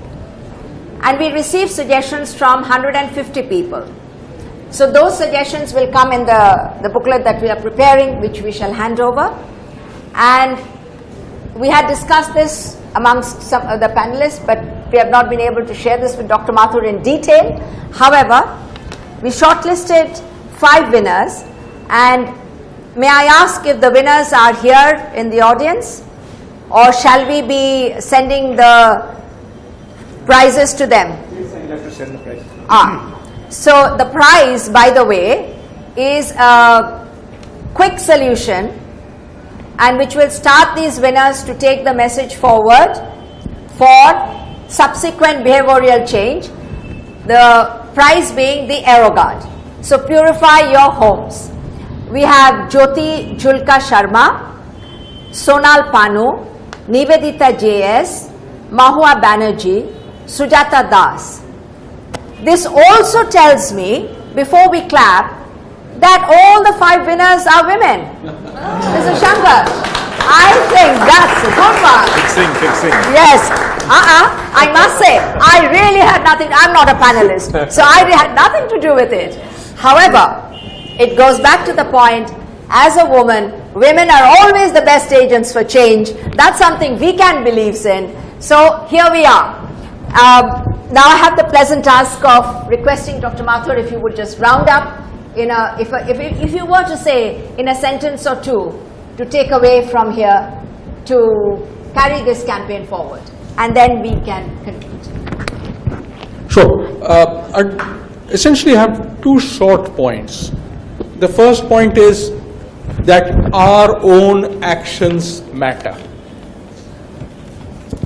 It also matters how we interact with our neighbors, with the people who we go to work with, people who we work with, the people who we have interactions with. In other words, community matters. So that's the first point. Do the right thing, learn from your neighbors will learn from you.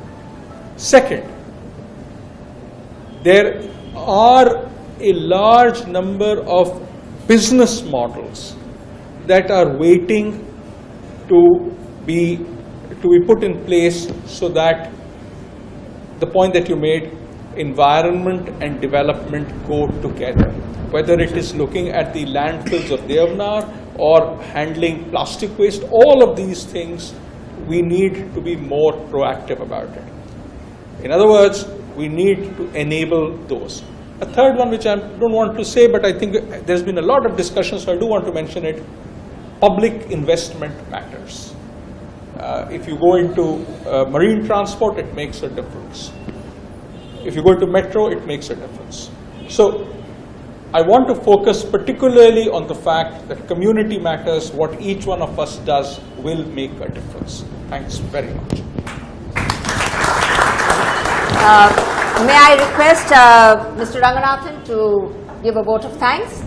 And all the questions that have come in, we will try and get the answers from the respective panelists subsequently and put it up on our portal. Mr. Ranganathan, if you would like to round off, and then vote of thanks. I think it has been a very long and fruitful discussion, and I am sure that the discussion over the last 2 hours has infused a sense of responsibility in each one of us, that we have to prepare an action, and as Mahatma Gandhi said, we should be the change which we want to see in the world. So I think that is the takeaway from the last 2 hours.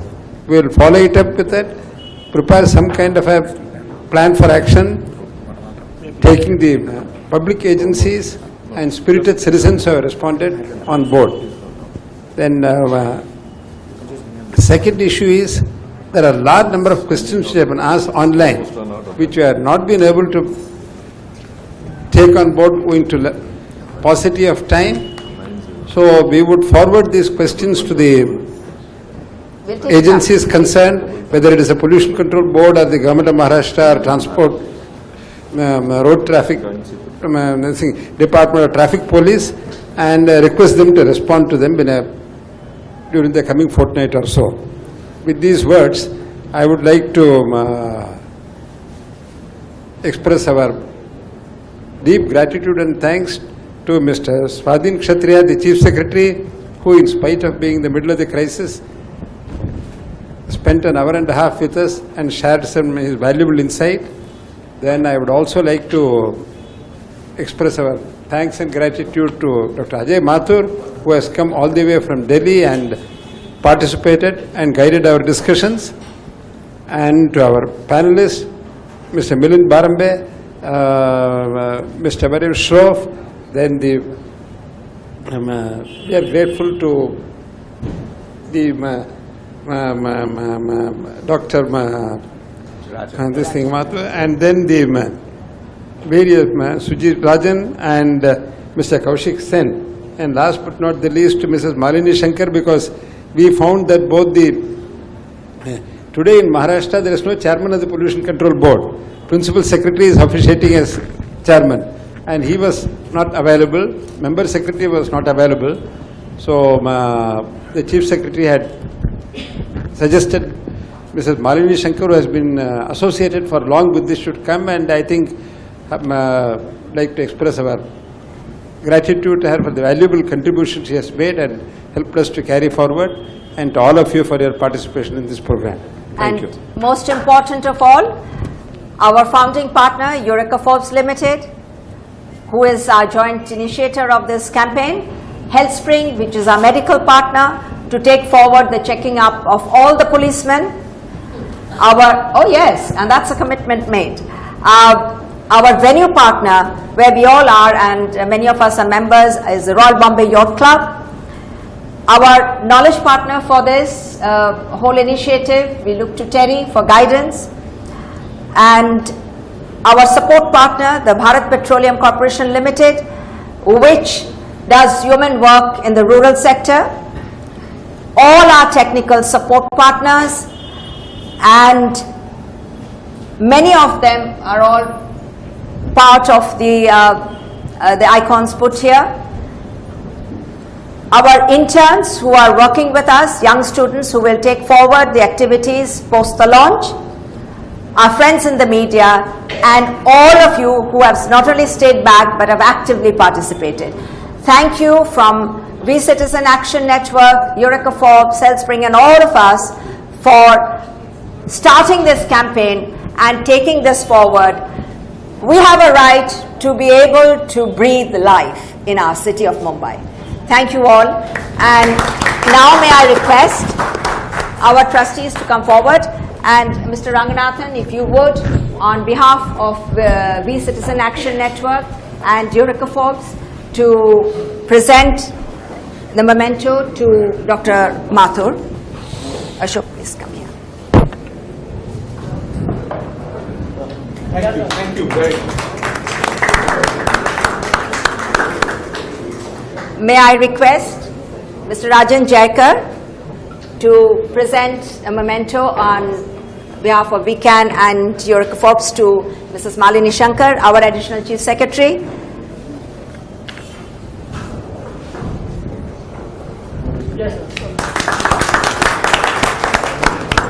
May I request Captain Ashok Malkani, our other trustee, to specially hand over to our partner, the Traffic Police, Mr. Milind Bharambe, a token of our appreciation jointly.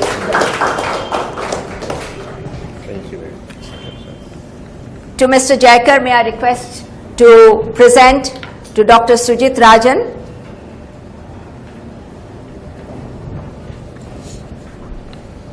Dr. Rajan, you are very much part of our family now, and you will be taking many things forward.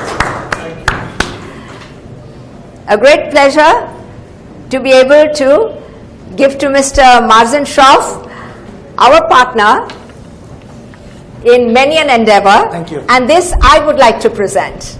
Thank you very much. Thank you. Partners to partner with our Traffic Police partner in the middle. Thank you. To Kaushik, I would like to present, because you're as much a health partner, but actually it also goes to Dr. Sen. Why don't you come up, Dr. Sen? Though it's given to Kaushik, but you're as much part of this. Actually, you have guided us in many ways. He's as fit as ever.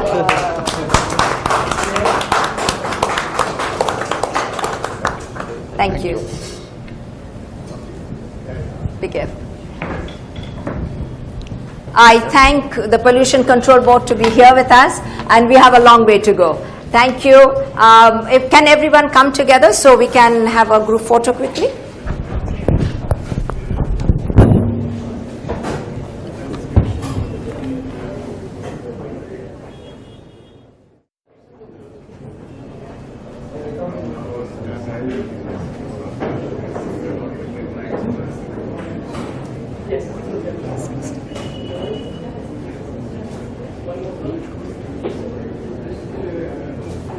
Thank you.